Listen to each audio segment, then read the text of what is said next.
దేవునికి మహిమ కలుగును గాక. ప్రభునందు ప్రియ దైవజనమా, మీ అందరికి కూడా ఈ సమయమందు హృదయపూర్వక వందనాలు తెలియపరుస్తూ ఉన్నాం. ఈ చక్కటి యూట్యూబ్ ప్రోగ్రాంలో అందరము సమూహంగా, సమాజంగా, సంఘముగా ప్రార్థనా స్థలాల్లో, మందిరాల్లో కూడి ప్రభుని ఆరాధించలేని, స్తుతించలేని ఈ సమయంలో ఇలాగున చక్కటి ఈ మీడియా ద్వారా మనమున్న స్థలాల్లోనే మన యొద్దకు దేవుని యొక్క సన్నిధి ఏర్పాటు చేయబడటానికి ఇలాగున ప్రార్థనలు, ఆరాధనలు, దేవుని వాక్యం మనకు అనుకూలంగా అందుబాటులో పిల్లర మన దాకా రావటానికి దేవుడు మనకి చక్కటి కృపను, అనుకూలతను అనుగ్రహించాడు. ఇందును బట్టి దేవునికి అందరము కూడా కృతజ్ఞులమై ఉన్నాం. దేవుని కృప ఈ దినాల్లో ఈ ప్రత్యేకమైన ప్రతికూలమైన పరిస్థితుల మధ్యలో మీ ఎడల ఆయన కృప అధికమగునుగాక, ఆయన సన్నిధి మీతో ఉండునుగాక, ఆయన సమాధానం మీకు కలుగునుగాక.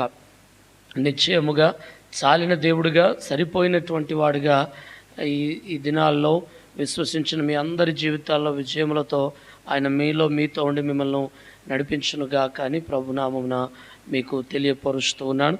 ప్రభునందు ప్రియ దైవజనమా, ఈ దినాల్లో మనము గమనించినట్లయితే ఎక్కడ చూసినా, ఎవరు చూసినా ప్రియులారా, ఎక్కడ చూసినా భయమును, భీతిని, దిగులును, చింతను పుట్టించేటువంటి మాటలు, వార్తలే వినపడుతున్నాయి. ఏ ఛానల్లో చూసినా, ఏ రకమైనటువంటి ఏ పత్రికా వార్తలను చూసినా, ఏ న్యూస్ ఛానల్లో చూసినా, ఏ మీడియాలో చూసినా కూడా ప్రియులారా, ఎక్కడ చూసినా భయము కలిగించేటువంటి విషయాలు వినపడుతున్నాయి. కనుక సమాజం వైపు చూస్తే భయమును కలిగించే విషయాలు, సంఘటనలు, సంభవాలు జరుగుతుండటం మనకు కనపడుతున్నాయి. ఆ తర్వాత అవి మన వరకు ప్రకటించబడుతున్నాయి, ప్రసరించబడుతున్నాయి, ప్రసారం చేయబడుతున్నాయి. అలాగునే ఎవరి యొద్దకు వెళ్ళినా నాయకుల యొద్దకు, అధికారుల యొద్దకు, ఎవరి యొద్దకు వెళ్ళినా వారు చేసే ప్రకటనలు, ఈరోజు ప్రభుత్వ అధికారులు, నాయకులు, వైద్య సేవలు చేసేటువంటి డాక్టర్స్, వీళ్ళందరూ కూడా ఏం చేస్తున్నారు అంటే ప్రతి వాళ్ళు కూడా భయాన్ని కలిగించేటువంటి విషయాలే చెబుతున్నారు, భయాన్ని కలిగించే విషయాలు చెబుతున్నారు. ఈ పరిస్థితుల్లో ప్రియులరా, ఇలాంటి పరిస్థితుల్లో మన యొద్దకు వచ్చి మనల్ని ధైర్యపరిచి, నిబ్బరపరిచి, కనుక ఇదిగో నేనున్నాను, భయపడవద్దు అని చెప్పగలిగినటువంటి వ్యక్తే కానీ, శక్తే కానీ ఎవరూ లేరు. అయితే ప్రియులారా, దేవుని సంఘమా, దేవుడు నాకు ఇచ్చిన కృప, మనకందరికీ దేవుడిచ్చిన గొప్ప భాగ్యం ఏంటి అనంటే ప్రియులారా, ప్రతికూల పరిస్థితుల్లో, ఆపద సమయాలలో, ఆపత్కాలంలో ఆయన వారితోనూ, ఆయన ప్రజలతోనూ, ఆయన యందు విశ్వాసం కలిగిన వారితోనూ, ఆయనను దేవునిగా అంగీకరించి నమ్మి విశ్వసించిన వారు ఎట్టి ఆపదలో ఉన్నా, ఎట్టి భయంకరమైనటువంటి పరిస్థితులలో ఉన్నా, ఎట్టి వాటిలో చిక్కబడి ఉన్నా ఆయన నిశ్చయముగా వారి యొద్దకు వచ్చేవాడు, వారిని ఆ స్థితిలో నుంచి చేరదీసేటువంటి వాడు. కాబట్టి ఆయన మాత్రమే భయపడవద్దు అని చెప్పగలిగినటువంటి వాడు. ఇదిగో నేను నీకు తోడై ఉన్నాను, భయపడవద్దు అని చెప్పగలిగినటువంటి వాడు ప్రభువే. కనుక అందరూ భయపెడుతున్న ఈ దినాల్లో, అన్ని పరిస్థితులు భయాన్ని కలిగిస్తున్నటువంటి ఈ దినాల్లో ప్రియులారా, మన బాడీ కండిషన్స్ అన్నీ మారిపోతున్నాయి. కనుక ఎంతో ధైర్యంగా ఉన్నవారు భయంతో ఉండిపోతున్నారు, ఎంతో బలంగా ఉన్నవారు ఈ దినాల్లో బలహీనంగా బ్రతుకుతున్నారు. కాబట్టి ఏ చిన్న బలహీనత వచ్చినా అది ఈ యొక్క కరోనా ప్రభావమేమో అనుకుని భయపడుతున్నారు. ఇది రాకముందు కూడా జ్వరాలు ఉన్నాయి, ఇది రాకముందు కూడా సర్ది జలుబులు వచ్చేవి, ఇవి రాకముందు కూడా పిల్లల తలనొప్పి వచ్చేది, అన్ని రకాల బలహీనతలు ఉండేవి. కానీ ఇది వచ్చినప్పటి నుంచి కూడా ఏ చిన్న శారీరక బలహీనత వచ్చినా అది దీని సంబంధమైనదేమో అన్నటువంటి భయం చేత మరింత భయపడుతున్నారు. కారణం ఏంటంటే ధైర్యం చెప్పేవారు చుట్టూ ఎవరు లేరు. ఎటు చూసినా ప్రియులారా, వినపడటం కానీ, కనపడటం కానీ, ఎదుటకు వచ్చి ముఖాముఖిగా చెప్పేవారి మాటలు వినే విషయంలో కానీ అందరూ అన్నీ కూడా భయాన్ని కలిగించేవే. అయితే ప్రియులారా, ఈ లోకంలో ధైర్యాన్ని పుట్టించేది ఏదైనా వినపడుతుందా, కనపడుతుందా అంటే అది నిశ్చయముగా ప్రాణం పెట్టిన ప్రభు అయిన యేసుక్రీస్తు యొక్క మాటనే. కనుక ఆయన పరిశుద్ధ సేవకుల నోట ఆయన పలికే మాట మాత్రమే ఈ పరిస్థితుల్లో ప్రియులరా నీ భయమును తొలగించి, నీలో ఉన్నటువంటి భీతిని, బలహీనతను తొలగించి, నీలో నిబ్బరాన్ని, ధైర్యాన్ని పుట్టించగలిగింది యేసుక్రీస్తు యొక్క మాట. దేవునికి స్తోత్రం కలుగునుగా. ఆ ప్రభువే నిన్ను నన్ను ఈ దినాల్లో ధైర్యం కలిగి ఉండమని, భయపడవద్దని చెప్పగలిగినటువంటి ఏకైక దేవుడై ఉన్నాడు. అయితే మూడవ సంకీర్తనలో 3వ సంకీర్తనలో ఈ మాటలు మనము గమనించగలుగుతాం. దేవునికి స్తోత్రం కలుగునుగాక. అయితే ప్రియులరా 4వ వచనం నుంచి ఈ మాటలు రాయబడ్డాయి. ఎలుగెత్తి నేను యెహోవాకు మొరపెట్టునప్పుడు ఆయన తన పరిశుద్ధ పర్వతము నుండి నాకు ఉత్తరమిచ్చును. యెహోవా నాకు ఆధారము, కావున నేను పండుకొని నిద్రపోయి మేలుకొందును. 10,000 మంది దండెత్తి నా మీదికి వచ్చి మొహరించినను నేను భయపడను. దేవునికి స్తోత్రం కలుగునుగాక. ఏమో అంటున్నాడు, యెహోవాలేమో నా దేవా నన్ను రక్షింపుము, నా శత్రువులందరినీ దవడ ఎముక మీద కొట్టువాడవు నీవే, దుష్టులను పళ్ళు విరగొట్టువాడవు నీవే, రక్షణ యెహోవాది, నీ ప్రజల మీదకి నీ ఆశీర్వాదం వచ్చునుగాక. ప్రభునందు ప్రియ దైవజనమ, ఈ మాటలు 5-6 వచనాల్లో మనం గమనించినట్లయితే, యెహోవా దేవుడు నా ఆధారం, దేవుడే నా ఆధారము, కాబట్టి నేను భయపడను. నేను క్షేమంగా పడుకుంటాను, నిద్రలేస్తాను. కాబట్టి నేను పడుకుంటే ప్రియులారా, నేను ఆదమరిచి పడుకున్నంత మాత్రాన నేనేదో అయిపోతానన్న భయము నాకు లేదు. కనుక ఇలాగున ఉన్నపాటున 10,000 మంది శత్రువులు, సైనికులు దండెత్తి వచ్చినా నేను భయపడను. స్తోత్రం కలుగును గాక. నన్ను రక్షించువాడు నాకు తోడై ఉన్నాడు కనుక, నన్ను విడిపించువాడు నన్ను చూస్తూ ఉన్నాడు కనుక, ఆయన కనుదృష్టి నా మీద ఉంది, ఆయన కాపుదల నా చుట్టూ ఉన్నది. ఇంకా ఎన్నెన్నో పరోక్షమైనటువంటి ఆయన కాపుదల, ఆయన భద్రత, ఆయన సహాయము, ఆయన రక్షణను గూర్చినటువంటి విషయాలు ఈ మాటల్లో కీర్తనాకారుడు పాడుతున్న ఈ చరణాల్లో మనకు అర్థమవుతుంది.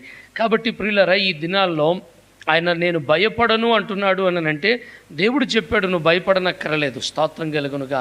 ఆయన యందు విశ్వాసం ఉంచినటువంటి వారు, విశ్వాసం ఉంచి ఈ ఆపద సమయాల్లో, ఈ యొక్క ఒంటరి సమయాల్లో ప్రియులరా, ఇలాంటి ఆధారం లేనిటువంటి సమయాల్లో ప్రియులరా, ఆయన యందు విశ్వాసం ఉంచినటువంటి వారికి ఆయన తెలియజెప్పేటువంటి మాట ఏంటి అని అంటే, ఇదిగో నీవు భయపడవద్దు, నిశ్చయముగా నేను నీకు ఆధారమై ఉన్నాను, నేను నీకు తోడై ఉన్నాను, నిన్ను రక్షించువాడను నేనే. ఈరోజు ఆయన చెబుతూ ఉన్నాడు. కాబట్టి చుట్టూ అనేక మంది తనను బాధించువారు ఎంతోమంది విస్తరించిన ఈ దినాల్లో, ఈ సంకీర్తనలో మొదటి చరణంలో కనుక బాధించేటువంటి వారు విస్తరించేటువంటి ఆ సందర్భంలో కనుక భయపడవద్దు, ధైర్యంగా ఉండని చెప్పింది ఎవరంటే తాను విశ్వసించిన దేవుడే తనతో చెప్పాడు. ఈరోజు ప్రియులరా, భయపెట్టే సంగతులు, సంఘటనలు, సంభవాలు, సందర్భాలు, అనేకము సమాచారాలు విస్తారంగా వినపడుతున్న ఈ దినాల్లో, విస్తారంగా మన చుట్టూ కనపడుతున్నటువంటి ఈ దినాల్లో, అనేకము మన కళ్ళెదుట జరుగుతున్నటువంటి ఈ దినాల్లో, ఇరుగు పొరుగు వారి జీవితాల్లో ప్రియులారా ఎన్నో రకాల ఈ సంఘటనలు జరుగుతుండటం కన్నులారా చూస్తున్నటువంటి అక్షరాల అది నిజమని మనం నమ్ముతున్నటువంటి ఈ దినాల్లో సైతము దేవుని సంఘముగా, ఆయనను విశ్వసించినటువంటి వారముగా ఈ దినాల్లో ప్రియులారా నీ విశ్వాసము చెదరకుండగా, ప్రభునందు నీ నమ్మిక కదల్చబడకుండానట్లుగా ఈ సమయాల్లో, ఆపద సమయాల్లో, శోధన సమయాల్లో, శ్రమల సమయాల్లో యేసు ప్రభు చెప్పినట్టుగా శోధనలో ప్రవేశించకుండా నిమిత్తము, శ్రమకాలములో, ఆపత్కాలములో నీవు విశ్వాసం ఉంచి నేను విడిపించగలవాడనని నువ్వు నమ్మి మొరపెట్టిన ఎడల నిశ్చయముగా ఆపత్కాలంలో అట్టి వారికి ఉత్తరం ఇస్తాను, అట్టి వారికి సమాధానం ఇస్తాను, అట్టి వారికి జయమిస్తాను. ఆపద అది రోగమే కానీ, అది మరణకరమైన వ్యాధే కానీ, బాధే కానీ, అది ఓ కరువే కానీ, ఖడ్గమే కానీ, నలుగురికి చెప్పుకోలేని 4 గోడల మధ్యలో నిన్ను నలిపే సంఘటననే కానీ, లేకపోతే ప్రియులరా అది ఎంత నరకపాత్రమైనటువంటి స్థితిని నీకు కనిపింపజేసేదే కానీ, మరణపు రుచి నీకు చూపించే పరిస్థితి ఏదైనా సరే, ఆపత్కాలములో ఆయనకు విశ్వాసం ఉంచి, ఆయనందు నమ్మిక ఉంచి, నిర్దోషత్వము కలిగి మొరపెట్టేటువంటి వారి విషయంలో ఆయన భయమును తొలగించేవాడు. వారి భయానికి కారణం ఏమై ఉన్నదో అది వ్యక్తే కానీ, శక్తే కానీ, శత్రువే కానీ, అది ఏదైనా సరే, అటుది రోగమే కానీ, తెగులే కానీ, వ్యాధే కానీ, రుగ్మతే కానీ, బాధే కానీ, బలహీనతే కానీ, దాన్ని పరిపూర్ణంగా వారి దేహాలలో నుంచి, వారి ప్రాణాత్మలలో నుంచి, పిల్లల వారి కన్నులెదుట నుంచి, వారి కుటుంబాల్లో నుంచి, వారి దాంపత్యాల్లో నుంచి, వారి పిల్లలలో నుంచి ఇట్టే తొలగించగలిగిన సమర్థుడు. విశ్వసించటం నీ వల్ల అయితే, విశ్వాసం ఉంచి ఈ సమయాల్లో, ఈ సందర్భాల్లో ప్రభు వైపు తిరిగి ప్రార్థించడానికి గనక నీ హృదయాన్ని, మనసుని, నీ నడుమును ఆధ్యాత్మికంగా నువ్వు కట్టుకోగలిగినట్లయితే నిశ్చయముగా ప్రభు కార్యము లేదా కార్యము చేసే ప్రభు నీకు సమీపంగా ఉన్నాడు, ఆయన సజీవుడై ఉన్నాడన్న సంగతిని మనము గ్రహించవలసినటువంటి వారలమై ఉన్నాం. అందుకనే నేను క్షేమంగా పండుకొని లేస్తాను, నాకు భయమేమీ లేదు. దేవునికి స్తోత్రం కలుగును గాక. ఆయన యందు విశ్వాసం ఉంచిన వారు, ఆయన యందు నమ్మిక ఉంచిన వారి పట్ల 125వ కీర్తన మొదటి 2 వచనాల ప్రకారము ఆయన కాపుదల, ఆయన భద్రత, యెరూషలేము చుట్టూన్నంత బలమైనటువంటి పర్వతములున్నంత భద్రత, కాపుదల ఆయన తన వారికి అనుగ్రహించే దేవుడై ఉన్నాడు. దేవునికి స్తోత్రం కలుగును గాక. కాబట్టి ప్రియులరా, అన్నీ భయపెడుతున్నాయి, అందరూ భయపెడుతున్నారు, అయితే ఎంతోమంది భయపడుతున్నారు. కానీ దేవుని సంగమా, దేవుని జనాంగమా, ప్రభునందు విశ్వాసం ఉంచినటువంటి ప్రియులారా, ఆ వాగ్దానం నీకు మాత్రమే నీకు మాత్రమే అది అనుగ్రహించబడింది. విశ్వసించిన వారికి, ఆయనను అంగీకరించిన వారికి, ఆయన లోబడే వారికి ఆయన సహాయం చేయగలడని తమ నమ్మకాన్ని అధికం చేసుకునేటువంటి నీకు నాకే ప్రియులారా, ఇదిగో నువ్వు భయపడవద్దు, నేను నీకు తోడై ఉన్నాను అన్న వాగ్దానం అది నీకే స్వాధీనపరచబడింది, అది నీకే సొంతము చేయబడుతుంది. అది నిశ్చయముగా అట్టి విశ్వాసము కలిగిన నీకు ఈ సందర్భాల్లో, ఈ దినాల్లో, ఈ స్థితిలో, ఈ ప్రతికూలతలో, ఈ పరిస్థితిలో అది నీకే ప్రాప్తిస్తుందన్న సంగతిని ఈ దినాన నమ్మి ధైర్యంగా ఉండాలని ప్రభు పేరిట నేను మీకు తెలియపరుస్తున్నాను. దేవుడు అట్టి శక్తి మీకు అనుగ్రహించునుగాక, అట్టి ధైర్యం మీలో పుట్టించునుగాక, ఇట్టి పిరికితనం మిమ్మల్ని విడిచిపోవునుగాక. కనుక ప్రియులరా, నరుల మాటలను ప్రియులరా ఖాతరు చేయనక్కరలేదు. దేవుని మాటను మనము అంగీకరించవలసినటువంటి వారలమై ఉన్నాం. కాబట్టి 10,000 మంది ఒక్క కరోనా కాదు, ఇలాంటివి ఎన్ని తెగుళ్ళు వచ్చినా దేవుని ఆధీనములో, దేవుని స్వాధీనములో, దేవుని కనుసైగల్లో, దేవుని కాపుదలలో, దేవుని హస్తగతాల్లో, దేవుని బాహువుల క్రింద, దేవుని సన్నిధిలో ఉండటానికి గనక నువ్వు అలవాటు పడినట్లయితే, ఒకవేళ అలాంటి క్రమాన్ని నువ్వు నేర్చుకున్నట్లయితే, అలాంటి జీవితాన్ని నువ్వు ఇష్టపడినట్లయితే, అలాంటి దేవుని లేఖన కొలమానాలలో ప్రియులరా బ్రతకటం నేర్చుకోగలిగినట్లయితే, దేవుని సంగమా ప్రియులరా, ఇలాంటివి 10,000 కరోనాలు వచ్చినా కూడా నువ్వు భయపడనక్కర్లేదు. ఏ అపాయము నీకు సంభవించదు, ఏ తెగులు నీ గుడారముకు సమీపించదు. స్తోత్రం కలుగును గాక. ఆయనే నీకు ఆధారం, ఆయనే నీకు ఆధారం, ఆయనే నీకు ఆధారం. ఈ లోకంలో ప్రతిదానికి ఏ వస్తువుని నిలబెట్టాలన్నా, ఏది నిలవబెట్టాలన్నా, ఏది పొందుపరచాలన్నా, ఇల్లు కట్టాలన్నా, ఏదన్నా ఏదో ఒక చోట పెట్టాలన్నా, ప్రతిదానికి అది నిలుచుండుటకు, అది కట్టబడుటకు ఒక ఆధారం అవసరము. కాబట్టి ఇలాంటి అనేక మంది పడిపోతూ, ఒరిగిపోతూ, మరణమైపోతూ, మరుగైపోతున్నటువంటి ఈ దినాల్లో ప్రియులరా, మనము జీవించుటకు, క్షేమంగా ఉండుటకు, సమాధానంగా ఉండుటకు, సంతోషంగా బ్రతుకుటకు ప్రియులరా, కనుక స్వస్థత కలిగి జీవించుటకు ఈ దినాల్లో మనకు ఏసే జీవాధారం, ఏసే ప్రాణాధారం. కనుక ఏసే మనకు అన్నిటికీ ప్రియులరా ఆయన సమస్త ఆధారభూతుడై ఉన్నాడు, ఆయన ఆది సంభూతుడై ఉన్నాడు. కాబట్టి ప్రభునందు ప్రియదైవ జనమా, ఈ దినాల్లో నిశ్చయముగా ప్రభువే మనం ఆధారమని గుర్తెరిగి మనము ప్రభు సహాయమును కోరవలసిన వారమై ఉన్నాం. 25వ సంకీర్తనలో మరికొన్ని మాటలు మీకు చెప్పి మిమ్మల్ని ధైర్యపరచాలన్నది నా ఉద్దేశం. దేవునికి స్తోత్రం కలుగును గాక. కాబట్టి భయం కలుగుతున్న ఈ దినాల్లో వణుకుతూ ఒక చోట కూర్చుండిపోయి ప్రియులరా మరింత బలహీనపడేటువంటి వారిగా దేవుని సంఘం ఉండటానికి వీలు లేదు. దేవునికి స్తోత్రం కలుగును గాక. కాబట్టి ప్రియులరా, ఇలాగున 18వ కీర్తనలో ఇలాగున కీర్తనాకారుడు పాడుతూ ఉన్నాడు. కనుక యెహోవా నా బలమా, నేను నిన్ను ప్రేమించుచున్నాను. యెహోవా నా శైలము, నా కోట, నన్ను రక్షించువాడు, నా కేడము, నా రక్షణ శృంగము, నా ఉన్నత దుర్గము, నా దేవుడే, నేను ఆశ్రయించుచున్న నా దుర్గము. దేవునికి స్తోత్రం కలుగునుగా. కీర్తనీయుడైన యెహోవాకు నేను మొరపెట్టగా ఆయన నా శత్రువుల చేతిలో నుండి నన్ను రక్షించును. మరణపాశములు నన్ను చుట్టుకొనగను. భక్తిహీనులు వరద పొర్లు వలె నా మీద పడి బెదిరింపగను. పాతాళపు పాశములు నన్ను అరికట్టగను. మరణపు ఉరులు నన్ను ఆవరింపగను. నా శ్రమలో నేను యెహోవాకు మొరపెట్టి తిని నా దేవునికి ప్రార్థన చేసి తిని ఆయన తన ఆలయములో ఆలకించి నా ప్రార్థన అంగీకరించెను. నా మొర ఆయన సన్నిధికి చేరి ఆయన చెవుల జొచ్చెను. స్తోత్రం కలుగును గాక. ఆయన చెబుతున్నాడు 14వ వచనంలో, ఆయన తన బాణములు ప్రయోగించి శత్రువులను చెదరగొట్టెను. మెరుపులు మెండుగా మెరిపించి వారిని ఓడగొట్టెను. స్తోత్రం కలుగును గాక. ప్రియులరా, భయపడక ఈ సమయమందు కీర్తనాకారుడు శత్రువులు తన ఎదుటకు వచ్చినప్పుడు కనుక యుద్ధము ప్రియులరా ముమ్మరంగా సైనికులు మొహరించి ఉన్నప్పుడు, నేను తప్పించుకోలేనన్నటువంటి పరిస్థితులు తనకి కలుగుతున్నప్పుడు ఈ పరిస్థితుల్లో నా శక్తి, నా బలము, నా యుద్ధ నైపుణ్యత ఇవేవి వస్తుపరంగా ఆయుధపరంగా ఇవేవి పనికిరావు. కానీ కనుక తప్పించేటువంటి వాడు, తప్పించుట యెహోవా వశము, విడిపించుట యెహోవా వశము, కనుక కాపాడుట ప్రభువే చేయగలిగినటువంటి పని. కనుక ఈ పరిస్థితుల్లో నన్ను రక్షించగలిగిన వాడు నా యేసే అని నమ్మినటువంటి కీర్తనాకారుడు చేసిన పని ఏంటి అని అంటే, ప్రియులరా, మహోన్నతుడైన యేసుని ఈ సందర్భాల్లో ఆయన బలముగా ఎంచుకున్నాడు. స్తోత్రం కలుగును గాక. దేవుడే యేసే నా బలమన్నాడు. ప్రభువా నీవే నా బలము, నీవే నా శైలము, నీవే నా కోట, నీవే నా కొండ, నీవే నన్ను ఈ పరిస్థితుల్లో రక్షించువాడవు, కనుక నీవే నా ఉన్నతమైన దుర్గము, నేను ఆశ్రయించు దుర్గము నీవే, కనుక ప్రభువా నువ్వు నిశ్చయముగా కాపాడువాడవు, రక్షించువాడవు నీవే అని ప్రార్థన మొదలుపెట్టాడు. కనుక దేవుని సన్నిధికి ఆయన ప్రార్థన చేరగా దేవుడు ప్రియులర శత్రువులను చెదరగొట్టడం ప్రారంభించాడు, ఓడగొట్టడం ప్రారంభించాడు. కనుక అది రోగమే కానీ, నీకు విరోధముగా రూపింపబడినటువంటి ఏ ఆయుధమే కానీ దేవుడు వర్ధిల్లకుండా చేయగలిగినటువంటి సమర్థుడు. కాబట్టి ప్రియులర, ఈ ఆపద దినాల్లో, ఇలాంటి దినాల్లో దేవుడే నాకు ఆధారమని ప్రభు సన్నిధికి వచ్చి విశ్వాసంతో ప్రభు సహాయాన్ని కోరటానికి కోరటం ఒక అలవాటుగా నువ్వు మార్చుకున్నట్లయితే అదే ప్రధానమైనది, అదే మొదటిది, అదే ప్రియులర మొదటిది, అదే ఆరంభము, అదే చివరని నువ్వు అనుకున్నట్లయితే ప్రార్థనే ఈ దినాల్లో విశ్వాసముతో ప్రభు సన్నిధికి వచ్చి దేవా నీవే దిక్కు అని ప్రార్థన చేయగలిగినటువంటి హృదయం మనసుతో ప్రియులర ప్రార్థనాత్మతో నీ హృదయం మనసు నింపుకున్నట్లయితే తప్పకుండా ప్రభు కార్యం జరిగిస్తాడు.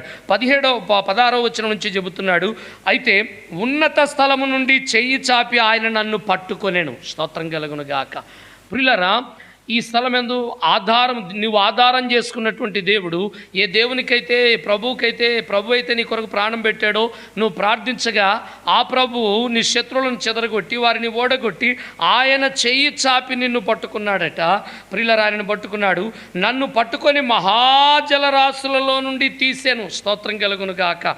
బలవంతులకు పగవారు నన్ను ద్వేషించువారు నాకంటే బలిష్ఠులై ఉండగా వారి వశము నుండి ఆయన నన్ను రక్షించెను. ఆపత్కాలమందు వారు నా మీదికి రాగా యెహోవా నన్ను ఆదుకొనెను. కనుక వారి ప్రియులర విశాలమైన స్థలమునకు ఆయన నన్ను తోడుకొని వచ్చెను. నేను ఆయనకి ఇష్టడను గనుక ఆయన నన్ను తప్పించెను. దేవునికి స్తోత్రం కలుగును గాక. ప్రభునందు ప్రియ దైవజనమ, ఇక్కడ మనం చూస్తున్నాం ఆయన ప్రార్థన ప్రియులరా శత్రువులు చెదరగొట్టబడుటకు, వారు ఓడగొట్టబడుటకు, ఆ తర్వాత ప్రభువే తన హస్తాన్ని పట్టుకొని లేపుటకును, ఆ భయంకరమైనటువంటి ఆ పరిస్థితుల్లో నుండి పైకి తీసివేయుటకును, ప్రియులరా తనకంటే బలవంతులైనటువంటి శత్రువుల కంటే ఎక్కువగా ఆయనను హెచ్చించటానికి, ఆయనను రక్షించటానికి, ఆపదలో తనను ఆదుకోబడినట్లుగా దేవుడు ఆయనకు తోడుగా ఆయనను విశాలమైన స్థలంలోనికి తీసుకొని వచ్చినట్లుగా మనం చూస్తూ ఉన్నాం. అయితే దేవుడు వీటన్నిటిలో ఆయన ప్రార్థన విని ప్రియులరా ఆయన శత్రువుల ఆయనకు ఎదుట ఉన్నటువంటి ఆయనని చంపజూచిన ఆయనని ప్రియులరా ఏ విధము చేతనైనా మరణపు పాలు చేయాలి, ఏ విధము చేతనైనా ఆయనను నాశనము చేయాలని తలపెట్టి వచ్చినటువంటి శత్రువుల విషయంలో దేవుడు తన పక్షమున ఉన్నటువంటి ప్రార్థించినటువంటి తన ప్రియులరా తన యొక్క ఆ పక్షమున ఉన్నటువంటి లేదా ప్రభుని వేడుకున్నటువంటి ప్రియులరా కీర్తనాకారుడి పక్షమున ఇలాంటి గొప్ప కార్యములు చేసిన దేవుడు నేటికిని ఏకరీతిగా ఉన్నటువంటి వాడు. అయితే కీర్తనాకారుని పక్షాన లేకపోతే దావీదు పక్షాన దేవుడు ఇలాంటి గొప్ప కార్యాలు చేయటానికి దావీదు యొక్క ఆధ్యాత్మిక స్థితి ఎలా ఉంది అని అంటే ప్రియులారా 19వ వచనంలో చెబుతున్నాడు, నేను ఆయనకి ఇష్టడను గనుక ఆయన నన్ను తప్పించెను. స్తోత్రం కలుగును గాక. ఎలా ఉన్నాడంట దావీదు? దేవునికి ఇష్టడుగా ఉన్నాడట, నీతి కలిగినటువంటి వాడై ఉన్నాడట. అందుకేనే ఈ ఫలం ఇచ్చిందట. ఆయన నీతిని బట్టి ఫలం ఇచ్చాడు. నిర్దోషత్వము కలిగిన వాడని 20వ వచనంలో మనం చూస్తున్నాం. 3వదిగా 4వదిగా దేవుని మార్గములను ప్రియులరా దేవుడు చెప్పిన మార్గములను అనుసరించేవాడు కనుక భక్తిహీనుడు కాకుండా దేవునిని విడిచిపెట్టకుండా, అనగా భక్తిహీనుడై దేవునిని విడిచిపెట్టేవాడు కాకుండా భక్తిపరుడై దేవునిని ప్రియులరా పట్టుకొని హత్తుకొని ఉన్నటువంటి వాడిగా మనము 4వదిగా చూస్తున్నాం. 5వదిగా 22వ వచనంలో దేవుని న్యాయ విధులను ఆయన లక్ష్య పెట్టేవాడంట. అలాంటి ఆపద్ దినాల్లో, అలాంటి శత్రువులు తన చుట్టుకున్నటువంటి దినాల్లో, శ్రమ మరణము తన కనపడుతున్న దినాల్లో ఆయన దేవునికి ఇష్టడుగాను, నీతిమంతుడుగాను, నిర్దోషత్వము కలిగినటువంటి వాడుగాను, ఆయన మార్గములు అనుసరించేవాడుగాను, ఆయనను విడిచినవాడు కాకుండా ఆయననే అంటిపెట్టుకొని హత్తుకొని ఉన్నటువంటి వాడుగాను, ఆయన న్యాయ విధులను లక్ష్య పెట్టేవాడుగాను, ఆయన కట్టడలను త్రోసివేయకుండా వాటిని ప్రియులరా అనుసరించేవాడిగాను, 23వ వచనంలో దోషక్రియలు చేయనల్లని వాడిగా ఆయన దృష్టికి యథార్థవంతుడుగా ఉన్నాడట. 8 రకాల ఆధ్యాత్మిక లక్షణాలు ప్రియులర ఆపదలు వచ్చినా, శ్రమలు వచ్చినా, శోధనలు వచ్చినా ప్రియులర దేవుడు తనను తప్పించడానికి కారణమైన అన్ని రకాల ఆధ్యాత్మిక ఉనికిని కలిగినటువంటి వాడు. స్తోత్రం కలుగునుగాక. ఈరోజు ప్రియులారా శ్రమలు వచ్చాయని, రోగం వచ్చిందని, వ్యాధి వచ్చిందని ప్రపంచమంతా ఈ మహమ్మారికి ప్రియులర విషయంలో గుండె చెదిరిన వారై ప్రియులర తమ ఆలోచనలు, తలంపులు అన్నిట్లో కూడా భయం చేత నింపుకొని ఏమైపోతామో అని అనుకుంటున్నటువంటి మనము ప్రియులర ఒకంత ఆలోచన చేయాలి. నువ్వేమీ కావు, కలిగి ఉన్నది ఏది ప్రియులర ఏదైనా దేవుని కృప వలనే కలిగి ఉన్నది. మనం ఏమై ఉన్నామో అది దేవుని కృప అయి ఉన్నదని ప్రభు తెలియపరుస్తున్నాడు. కాబట్టి ప్రియులర ఈ లోకానికి వచ్చింది యేసు ప్రభు ఉగ్రత నుండి మనం రక్షించడానికి, పాపం నుంచి మనల్ని విడిపించడానికి. కనుక నాశనకరమైన ప్రతి వాటి నుంచి నిన్ను నన్ను తప్పించి ప్రియులరా విశ్వసిస్తున్న నీవు నేను నాశనం కాకుండా నిత్యము జీవింపజేయటానికి క్రీస్తు యేసును ఈ లోకానికి పంపించినటువంటి దేవుడై ఉన్నాడు. దేవునికి స్తోత్రం కలుగును గాక. ఆయన యందు విమోచన, ఆయన యందు రక్షణ, ఆయన యేసునందు మనకు విజయము, యేసునందు ప్రియులరా మనకు శక్తి, యేసునందు శాంతి, యేసునందు సమాధానం, యేసునందు రక్షణ, యేసునందు కాపుదల, యేసునందు భద్రత. విశ్వసిస్తున్న యేసునందు నీకు శాంతి, సంతోషం, సమాధానం.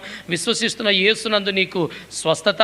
ఆయన రక్తం ద్వారా, ఆయన గాయముల ద్వారా, ఆయన గాయపడిన హస్తం ద్వారా అన్ని వ్యాధి బాధల నుంచి, అన్ని వ్యసనం నుంచి నీకు నాకు స్వస్థత ఉంది. స్తోత్రం కలుగును గాక. కాబట్టి ప్రియులరా మనము యేసు వైపు తిరగవలసినటువంటి దినములు. కీర్తనకారుడు ఎంతో ధైర్యంగా ఈ విషయాలను చెబుతున్నటువంటి సందర్భాన్ని మనము చూస్తూ ఉన్నాం. దేవునికి మహిమ కలుగును గాక. అందుకేనే ప్రియులరా ఆయన తప్పకుండా ఆపత్కాలంలో దేవుడు నీకు ఉత్తరం ఇస్తాడు. కాబట్టి యాకోబు దేవుని యొక్క నామం అనగా యేసుక్రీస్తు నామమును ప్రార్థిస్తే ఆయన నిన్ను ఉద్ధరిస్తాడు, పరిశుద్ధ స్థలంలో ఉండి ఆయన నిన్ను రక్షిస్తాడని 20వ కీర్తన మొదటి వచనాల్లో మనం ఈ మాటలు మనం చూస్తూ ఉన్నాం. అయితే ప్రియులరా పౌలు గారు ఒక మాట చెప్పటము మనం చూస్తాం. మీరు గమనించినట్లయితే కొరింథీయులకు రాసినటువంటి ఈ 2వ పత్రికలోని మొదటి అధ్యాయ భాగంలో ఓ చక్కటి మాట చెబుతాడు. ఆ మాటను మనం చదివి ప్రార్థన చేసుకుని ముగించుకుందాం. కొరింథీయులకు రాసినటువంటి 2వ పత్రికలో దైవజనుడైన అపోస్తుడైన పౌలు గారు మొదటి అధ్యాయములో ప్రియులరా పరిచర్యలో వారికి ఎదురైనటువంటి ఆ సంగతులను ఆయన చెబుతూ ఆ ప్రతికూలతలో దేవుని ఆదరణ వారు ఎలా అనుభవించారో 4వ వచనం మొదలుకొని దేవుడు మమ్మల్ని ఏ ఆదరణతో ఆదరించాడో ఆ ఆదరణతో ఎట్టి శ్రమలలో ఉన్న వారినైనా ఆదరించుటకు శక్తి గల వారమగునట్లు ఆయన మా శ్రమంతటిలో మమ్మల్ని ఆదరించుచున్నాడు. దేవునికి స్తోత్రం కలుగును గాక. కాబట్టి అలాగే క్రీస్తు ద్వారా ఆదరణ మాకు విస్తరిస్తున్నది అని ప్రియులరా 5వ వచనంలో శ్రమలు ఎలా మా యందు ఎలాగూ విస్తరించుచున్నవో అలాగునే యేసుక్రీస్తు ద్వారా ఆదరణ కూడా వారికి కలుగుతున్నదట. ఆదరణ కూడా వారికి కలుగుతుంది. క్రీస్తే వారి శ్రమలలో ఆధారంగా ఉంటున్నాడు. 7వ వచనంలో చెబుతున్నాడు ప్రియులారా. ఆ తర్వాత 8వ వచనంలో మనం గమనించిన వారమైతే సహోదరులారా, ఆసియాలో మాకు తటస్థించిన శ్రమను గూర్చి మీకు తెలియకుండుట మాకు ఇష్టము లేదు. అదేదనగా మేము బ్రతుకుదుమను నమ్మకము లేక ఉండినట్లు మా శక్తికి మించిన అత్యధిక భారం వలన కృంగిపోతిమి. మరియు మృతులను లేపు దేవుని యందే గాని మా యందు మేము నమ్మిక ఉంచకుండునట్లు మరణమగుదుమను నిశ్చయము మా మట్టుకు మాకు కలిగి ఉండను. ఆయన అట్టి గొప్ప మరణము నుండి మమ్మును తప్పించను, ఇక ముందుకును తప్పించును. మరియు మా కొరకు ప్రార్థన చేయటం వలన మీరు కూడా సహాయము చేయుచుండగా ఆయన ఇక ముందుకును మమ్మను తప్పించునని ఆయన యందు నిరీక్షణ గలవారమై ఉన్నాం. అనేకుల ప్రార్థన, వారి విశ్వాస ప్రార్థన. ప్రియులరా, అలాంటి మరణకరమైనటువంటి ఇక బ్రతకము అనుకున్నటువంటి పరిస్థితుల్లో ఆయన యందు నమ్మిక ఉంచి ప్రార్థించగా దేవుడు వారిని ప్రియులరా ఆదరించి వారిని బ్రతికించినట్టుగా మనం చూస్తున్నాం. ఇట్టి ఆదరణలో మీరు కూడా పాలిభాగస్తులు అని చెబుతున్నాడు. కాబట్టి శ్రమలు విస్తరిస్తున్న దినాల్లో తన సంఘం పట్ల ఆయన కృప ఆదరించుటకు కూడా ఆయన కృప మనను ఆదరించుటకు కూడా విస్తరిస్తుందన్న సంగతిని మనం ఈ దినాన గమనించాలని, విశ్వాసం ఉంచాలని ప్రభునామమున మీకు తెలియపరుస్తున్నాను. 102వ కీర్తన అనుకుంటున్నాను. ఓ చక్కటి మాటలు మనకు అక్కడ తెలియపరచబడుతున్నాయి. ఇంచుమించు 16వ వచనం మొదలుకొని 22వ వచనం వరకు కూడా, ఏలయనగా యెహోవా సియోనును కట్టి ఉన్నాడు, ఆయన తన మహిమతో ప్రత్యక్షమాయెను. ఆయన దిక్కులేని దరిద్రుల ప్రార్థన నిరాకరింపక వారి ప్రార్థన వైపు తిరిగి ఉన్నాడు. యెహోవాను సేవించుటకై జనములను రాజ్యములను కూర్చబడినప్పుడు మనుషులు సియోనులో యెహోవా ఘనతను, యెరూషలేములో ఆయన స్తోత్రమును ప్రకటించినట్లు చెరసాలలో ఉన్న వారిని మూలుగులను వినుటకును, చావునకు విధింపబడిన వారిని విడిపించుటకును ఆయన తన ఉన్నతమైన పరిశుద్ధ ఆలయము నుండి వంగి చూచెననియు ఆకాశము నుండి భూమిని దృష్టించననియు వచ్చు తరము తెలుసుకున్నట్లుగా ఇది వ్రాయబడవలెను. స్తోత్రం కలుగును గాక. వచ్చు తరమని ఆ దినాల్లో రాయబడింది అనంటే నూతన సంఘ యుగములో, అనగా మనం బ్రతుకుతున్న ఈ దినాల్లో మనం తెలుసుకోవలసిన సంగతులు ఏంటి అనంటే ఆయన పిల్లలను, ఆయన ప్రజలు నివసించు స్థలాలను, ఆయన ప్రజలు కలిగి ఉన్నటువంటి సంపదను, వారి పిల్లలను, వారి కుటుంబాలను, వారిని బట్టి వారి పట్టణాన్ని, ప్రాంతాన్ని, ప్రజలను ఆయన కాపాడే దేవుడై ఉన్నాడు. నీతిమంతులుండే పట్టణాన్ని ఆయన కాపాడుతాను అన్నాడు. కాబట్టి ఈరోజు దేవుని సంఘమా, నువ్వు భయపడుతూ ఉండవలసినటువంటి దినాలు, పరిస్థితులు ఇవి కావు. కాబట్టి మత్తయి సువార్త 16వ అధ్యాయంలో ప్రియులరా 18వ వచనంలో మనం గమనించినట్లయితే గనక ఈ మాటలు రాయబడిన సంగతిని మనం చూస్తాం. మరియు నీవు పేతురువు, ఈ బండ మీద నా సంఘమును కట్టుదును, పాతాళలోక ద్వారములు దాని ఎదుట నిలవనేరవని నేను నీతో చెప్పుచున్నాను. స్తోత్రం కలుగును గాక. కనుక సంఘానికి దేవుడు ఎంత శక్తినిచ్చాడు అనంటే పాతాళపు ద్వారాలు బంధించి మూసివేయగలిగినటువంటి శక్తిని, అనగా ప్రబలుతున్నటువంటి ఇలాంటి అపవాది కార్యాలు, క్రియలు, అంధకార చీకటి శక్తుల ప్రభావాలు, ఈ దినాల్లో జరుగుతున్నటువంటి ప్రియులరా మోసపుచ్చేటువంటి ఆత్మల ప్రభావాన్ని, వేదనను, బాధను, భయాన్ని, రకరకాల దిగులను, చింతను పుట్టించి భయకప్పితులను చేస్తున్నటువంటి వీటన్నిటినీ బంధించి అణిచివేసి ఇవి ప్రబలకుండా వాటిని శాశ్వతంగా మూసివేయగలిగినటువంటి శక్తి, సామర్థ్యత క్రీస్తును శిరస్సుగా ధరించుకున్నటువంటి సంఘమైనటువంటి నీకే అది ఇవ్వబడింది. కనుక మనకే అది ఇవ్వబడింది ఆ అధికారం. కాబట్టి దైవజనమా, దేవుని ప్రియ సంఘమా, ఈ మాటలు వింటున్నటువంటి పెద్దలైనటువంటి ప్రియులారా, దంపతులారా, యవనస్తులారా, కనుక లోకమంతా భయపెడుతుంది. అన్ని రంగాలు అధికారంలో ఉన్నటువంటి వారు, ప్రభుత్వ అధికారులు, వైద్యాధికారులు, సకల రంగాల్లో ఉన్నవారు కూడా ఈ దినాల్లో భయపెడుతున్నారు. మీడియా అంతా వినపడే సమాచారం, కనపడే సంగతులన్నీ భయపెడుతున్నాయి. కానీ యేసుక్రీస్తు అంటున్నాడు, ఇదిగో నువ్వు భయపడనక్కర్లేదు. కారణం ఏంటంటే ఆయన యందు విశ్వాసం ఉంచిన వాడు ఈ దినాల్లో క్షేమంగా ఆయన పండుకొని తిరిగి లేవగలిగినటువంటి కృపను, అనగా ఆయువును పొడిగించే దేవుడు, ఆరోగ్యమును నీకిచ్చే దేవుడు, క్షేమమును కలగజేసే దేవుడు. కనుక ఆయన ఉపదేశమును విని విశ్వాసమును అధికము చేసుకొని ఆపద్దినాల్లో ఆయన సన్నిధిని సమీపించిన వారు, ఆశ్రయించిన వారికి లేదా ఆయనను ప్రార్థించి ఆ పరిస్థితులను అప్పగించుకున్న వారికి ఆయన ఆధారంగాను, ఆదరణకర్తగాను, రక్షించేవాడిగాను, బలముగాను, శైలముగాను, కొండగాను, కోటగాను, శృంగముగాను, దుర్గముగాను ఆయన అన్ని విధాలుగా సహాయం చేసేవాడు. అయితే ఈ దినాల్లో, ఈ పరిస్థితుల్లో ఆధ్యాత్మికంగా దేవుని మాటలు వింటున్నటువంటి మనము ఆయనకిష్టులుగాను, ఆయన దృష్టిలో నీతిపరులుగాను, నిర్దోషులుగాను, ఆయన మార్గంలో అనుసరించేవారిగాను ప్రియులారా ఆయనను ఆయన సన్నిధానంలో ప్రియులరా నిశ్చయముగా ఆయనను హత్తుకొని అంటిపెట్టుకొని ఉండేటువంటి వారిగాను ప్రియులరా, ఆ తరువాత ఆయన న్యాయ విధులను ఆయన కట్టడలను అనుసరించేవారిగాను లక్ష్య పెట్టేటువంటి వారిగాను ప్రియులరా, నిశ్చయముగా దోషక్రియలు దోషత్వము లేనటువంటి వారిగాను ఆయన దృష్టిలో యథార్థపరులుగాను పరిశుద్ధులుగాను మనము ఇట్టి స్థితిని కలిగి ఉండి ఇటు ఆధ్యాత్మిక ఉనికిని కాపాడుకోగలిగితే ప్రియులరా, నిశ్చయముగా ప్రభువే నీకు ఆధారమగునుగాక, ప్రభువే నీకు ఆశ్రయమగునుగాక, ప్రభు నీలో ఉండి నిన్ను తప్పించునుగాక. సత్వ స్వస్థత సారము ప్రియులరా అన్ని విధాలుగా శాంతి సమాధానము నీ ప్రాణాత్మలకు నీ కుటుంబానికి నీ బిడలకిచ్చి నిన్ను బలపరచునుగాక. కాబట్టి ఈ దినాల్లో ధైర్యంతో నిబ్బరమైనటువంటి బుద్ధి కలిగి మనస్సు కలిగి బ్రతుకుటకు దేవుడే నీ పరిస్థితులను నీ ఉనికిని నీ చుట్టూనటువంటి ప్రియులరా పరిస్థితులను ప్రభువే మార్చునుగాక. కాబట్టి ప్రాణం పెట్టినటువంటి ప్రభు ప్రియులరా, నువ్వు నశిస్తుంటే, నువ్వు పాడైపోతుంటే ప్రియులరా, నువ్వు అలాగున మరణ పాలవుతూ ఉంటే, మరణం నీ మీద ఏలుబడి చేస్తుంటే చూస్తూ ఉండే దేవుడు కాదు.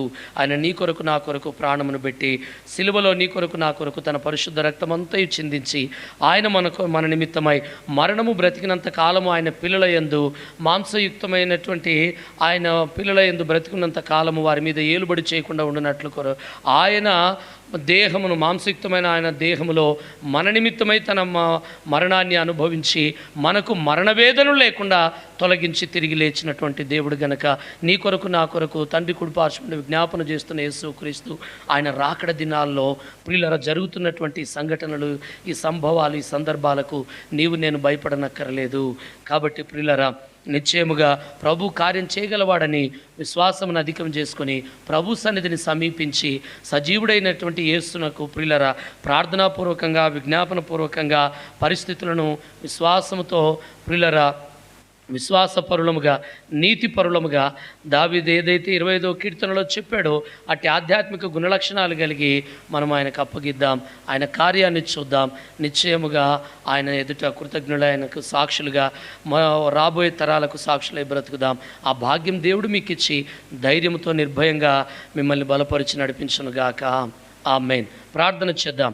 తండ్రి నీకు స్తోత్రాలు. ఇన్ని మాటలు వింటున్న మా ప్రియ తల్లులు తండ్రులు, నాయన దంపతులు, నాయన తండ్రి యవనస్తులు సోదరులు, అనేక మంది నిన్ను ఎరిగిన వారు నాయన, అనేక మంది నిన్ను ఎరుగని వారు మరికొద్ది మంది పడకల్లో ప్రతికూలతల్లో అనేక రకాల నాయన తండ్రి ఆయా భయంకరమైన పరిస్థితుల మధ్యలో భయముతో వణుకుతూ ఉంటుండగా, ఒంటరి వారై ఉంటుండగా ఈరోజు ఈ ప్రభావం చేత జ్వరం వచ్చినా, వ్యాధి వచ్చినా, బాధ వచ్చినా, చిన్న బలహీనతను వచ్చినా ఎవరు తమ వారు కూడా తమ యుద్ధ కట్టుకున్న భార్య భర్త దగ్గరికి, భర్త భార్య దగ్గరికి, తల్లిదండ్రులు పిల్లల దగ్గరికి, పిల్లలు తల్లిదండ్రుల యుద్ధకి, బంధువులు నాయన తమ బంధువుల యుద్ధకి, స్నేహితులు తమ స్నేహితుల యుద్ధకి నాయన తండ్రి ప్రభా ఆయా త్వరపడి రాలేని స్థితిలో ఒంటరిగా విడువబడుతున్న పరిస్థితిలో నాయన మేము చూస్తున్నాం. అది ఎంతో వేదనగా ఉంది నాయన. అయా ఒకరి తల్లికి పిల్లలేక పిల్లకి తల్లి లేనట్టుగా నాయన అంత్య దినాల్లో ప్రభా ఈ పరిస్థితులు ఏర్పడతాయని నీవు ముందే తెలియపరిచినట్టుగా ఈ ఆపత్కాలంలో తండ్రి ప్రబలుతున్నటువంటి భయానకమైన పరిస్థితుల్లో అనేక మంది భయంతో ఉండగా నాయన ధైర్యం ఇచ్చే నీ మాటను మీరు దినాన బయలుపరిచినందుకు వందనాలు. నీ సంఘం నిన్ను నమ్మిన వారికి నీ యందు విశ్వాసం ఉంచి నిన్ను ఆశ్రయించి నీ సహాయాన్ని కోరేవారికి నీ యందు ప్రభా నాయన విశ్వాసము కలిగి నీతి నిర్దోషత్వము నిందారహితం కలిగి నీ మార్గములను అనుసరిస్తూ నాయనా తండ్రి నిన్ను విడిచిపెట్టక నాయన నీ పాదములను పట్టుకొని నీ న్యాయ విధులను లక్ష్యపెట్టి నాయనా దోషక్రియలు మాని యథార్థ హృదయులైన వారందరికీ కూడా నువ్వు సహాయము చేయవాడవని నాయనా తండ్రి ప్రభా మాకు నేర్పించినందుకు వందనాలు. కనుక మరణమవుదుమన్న నిశ్చయము తప్ప మాకేమీ లేదు. దీనిలో ప్రభువే తప్ప ఈ గొప్ప మరణం నుండి ఎవరు రక్షించరని పౌలు గారు సెలవిచ్చినట్టుగా అట్టి పరిస్థితుల్లో సైతము క్రీస్తు మమ్మల్ని ఆదరించాడు, ఇక ముందు కూడా ఆదరిస్తాడు అని సాక్ష్యం చెప్పినట్టుగా అట్టి విశ్వాసం మీరు కలిగించండి. కనుక నాయన నీ సంఘం ఎదుట విశ్వాసము, ప్రార్థనా స్థితి, ఆధ్యాత్మికంగా నాయన ఈ ఉనికిని మీరు అనుగ్రహించి నాయన విశ్వాసమును ఈ పరిస్థితుల్లో కాపాడుకొని నాయన విడుదలను, విమోచనను, విజయాన్ని, గొప్ప సత్వను, స్వస్థతను, సమాధానాన్ని చూసే కృప అందరికీ అనుగ్రహించమని యేసు నామమున ప్రార్థిస్తున్నాము తండ్రి. ఆమేన్. త్రియేక దేవుని సమాధానం సదాకాలం మీకు తోడయండి. ఇటు ధైర్యంతో మిమ్మల్ని విశ్వాసంతో ప్రభు ఆధారభూతుడిగా ఉండి నడిపించునుగాక. Amen. God bless you. Thank you all. దేవుడు మిమ్మల్ని దీవించును గాక. దయతో మీరందరూ కూడా ప్రార్థన చేయండి. మీ చుట్టూ ఉన్నటువంటి ఇటు పరిస్థితి కలిగిన వారికి దేవుని మాటల చేత ధైర్యం చెప్పి ఆదరించండి. అలాగునే వారిని ప్రేమించండి. వారిని తప్పకుండా వారిని సమీపించండి. దేవుని కృప మీకు తోడై ఉండి బలపరచును గాక. ఆమేన్.